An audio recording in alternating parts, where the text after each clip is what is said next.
आप सभी को मेरा नमस्कार। आज मैं आपके सामने बृहस्पतिवार की कथा सुनाने जा रही हूँ। अगर आपको मेरी कथा अच्छी लगे तो मेरे चैनल को सब्सक्राइब करें और मेरी वीडियो को लाइक करें ताकि मेरी आने वाली हर कथा आप तक सबसे पहले पहुँचे। बृहस्पतिवार व्रत कथा।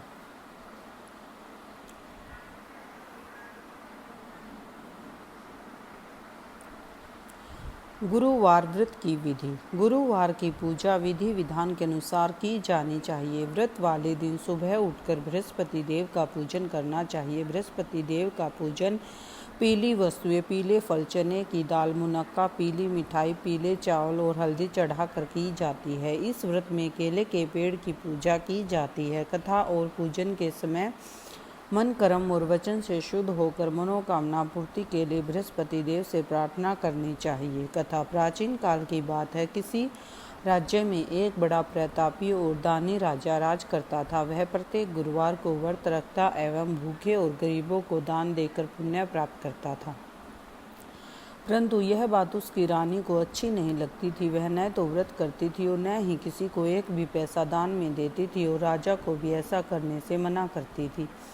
एक समय की बात है कि राजा शिकार खेलने के लिए वन चले गए थे। घर पर रानी और दासी थी। उसी समय गुरु बृहस्पति देव साधु का रूप धारण कर राजा के दरवाजे पर भिक्षा मांगने आए। साधु ने जब रानी से भिक्षा मांगी तो वह कहने लगी, है साधु महाराज, मैं इस दान और पुण्य से तंग आ गई हूँ। आप कोई ऐसा उपाय बताए जिससे कि सारा धन नष्ट हो जाए और मैं आराम से रह सकूँ। बृहस्पति देव ने कहा, हे देवी, तुम बड़ी विचित्र हो। संतान और धन से कोई दुखी नहीं होता। अगर अधिक धन है तो इसे शुभ कर्मों में लगाओ। कुंवारी कन्याओं का विवाह कराओ। विद्यालय और बाग बगीचों का निर्माण करवाओ जिससे तुम्हारे दोनों लोग सुधरे।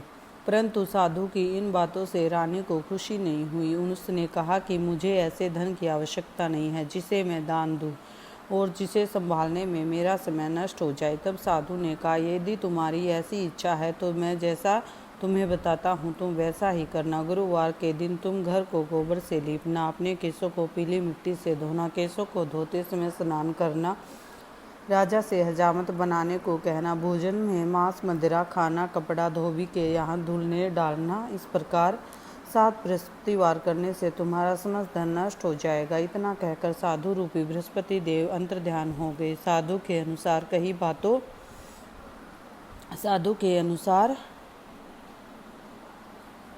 कई बातों को पूरा करते हुए रानी को केवल 3 बृहस्पतिवार ही बीते थे कि उसकी समस्त धन संपत्ति नष्ट हो गई।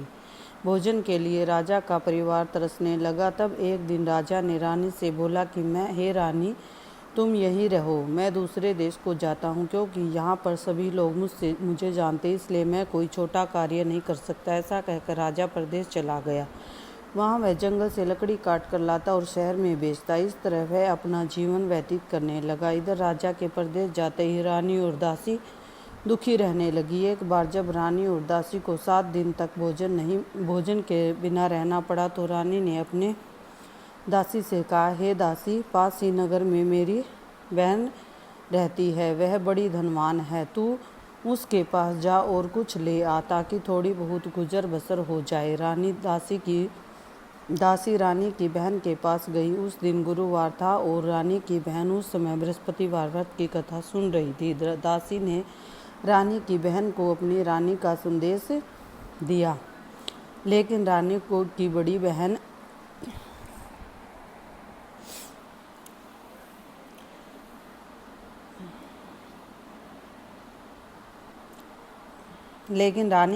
बहन ने कोई उत्तर नहीं दिया। जब दासी को रानी की बहन से कोई उत्तर नहीं मिला तो वह बहुत दुखी हुई और उसे क्रोध भी आया। दासी ने वापस आकर रानी को सारी बातें बता दी। सुनकर रानी ने अपने भाग्य को कोसा। उधर रानी की बहन ने सोचा कि मेरी बहन की दासी आई थी परंतु मैं उससे नहीं बोली, इससे वह बहुत दुखी होगी। कथा सुनकर और पूजन समाप्त करके वह अपनी बहन के घर आई और कहने लगी, हे बहन, मैं बृहस्पतिवार का व्रत कर रही थी। तुम्हारी दासी मेरे घर आई थी परंतु जब तक कथा होती तब तक न तो उठते हैं और न ही बोलते, इसलिए मैं नहीं बोली। कहो दासी क्यों गई थी? रानी बोली, बहन, तुमसे क्या छिपाऊं?